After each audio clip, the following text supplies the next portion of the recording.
Good evening, friends. You are most welcome to Think Ice channel. Today we are going to discuss Practicing Anthropology by MAAN IGNOU, and our topic is Applications of Genetic Polymorphism.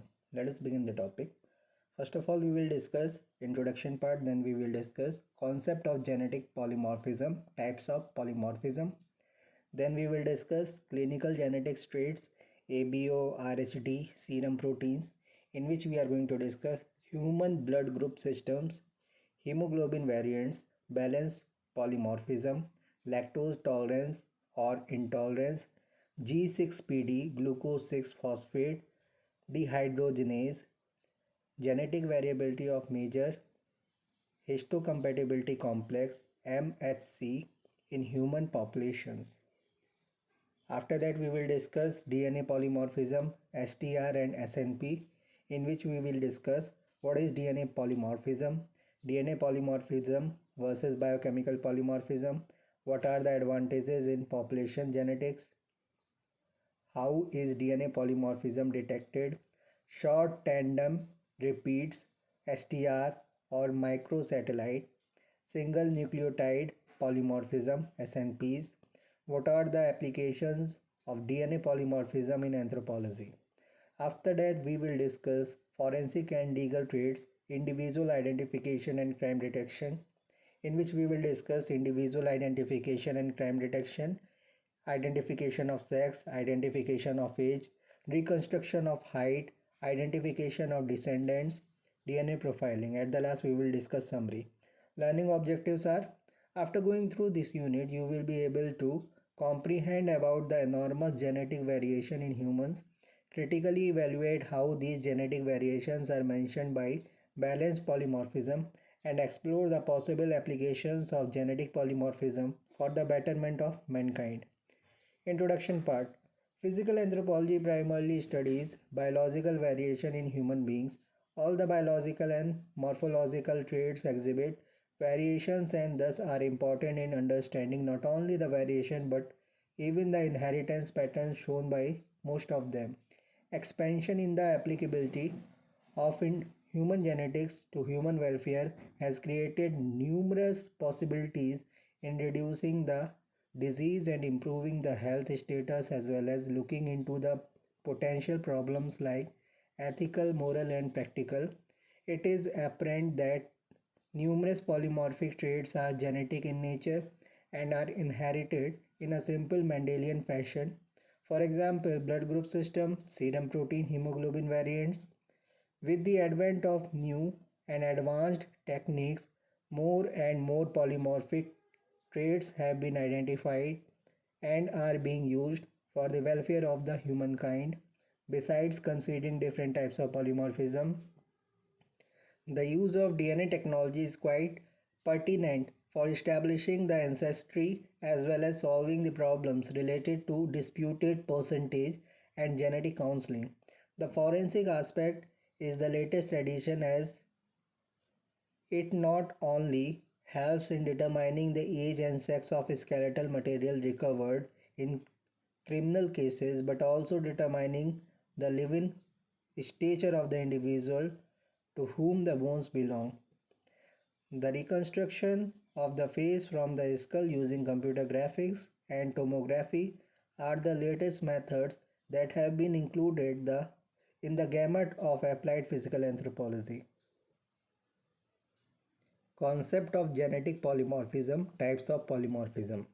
The word polymorphism has been derived from the Greek word poly, that means polloi, meaning many, and morphs, meaning forms. Ford, 1940, has defined polymorphism as the occurrence together in the same habitat of the two or more discontinuous forms of a species in such proportion that the rarest of them cannot be maintained merely by recurrent mutation.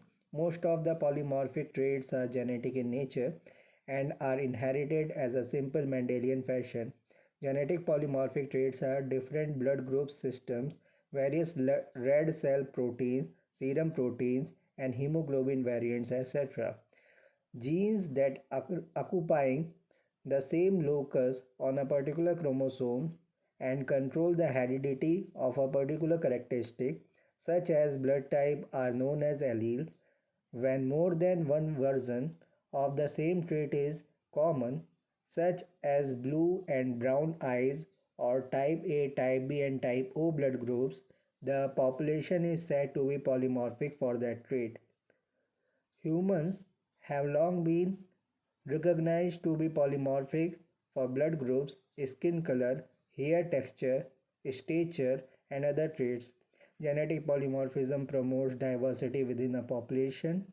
It often persists over many generations because no single form has an overall advantage or disadvantage over the others regarding natural selection.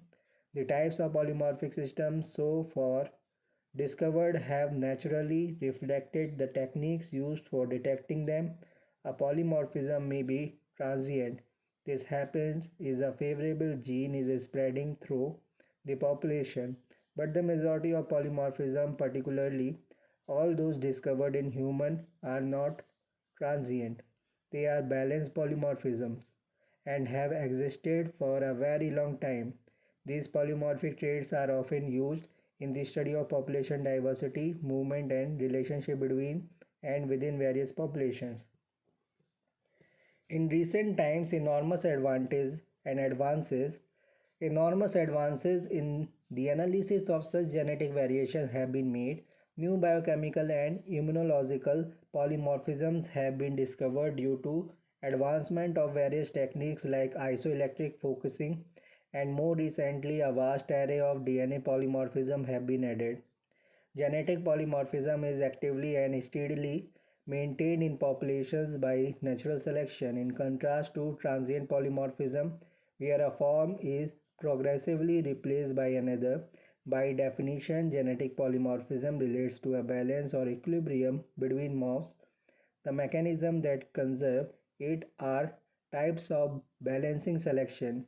In many cases, an allele that is harmful in homozygous condition may produce a heterozygote whose reproductive fitness exceeds that of the normal homozygote. This is called a balanced polymorphism. Examples of balanced polymorphism in human include persons who are carriers for sickle cell anemia or beta thalassemia. Blood group differences, once considered harmless and rather subtle variations, little affected by selection, may in fact be associated with considerable differences in susceptibility to certain diseases. Thus, persons having blood group O are about 40% more likely to develop duodenal ulcer than those belonging to A, B, and AB blood groups. Thank you very much.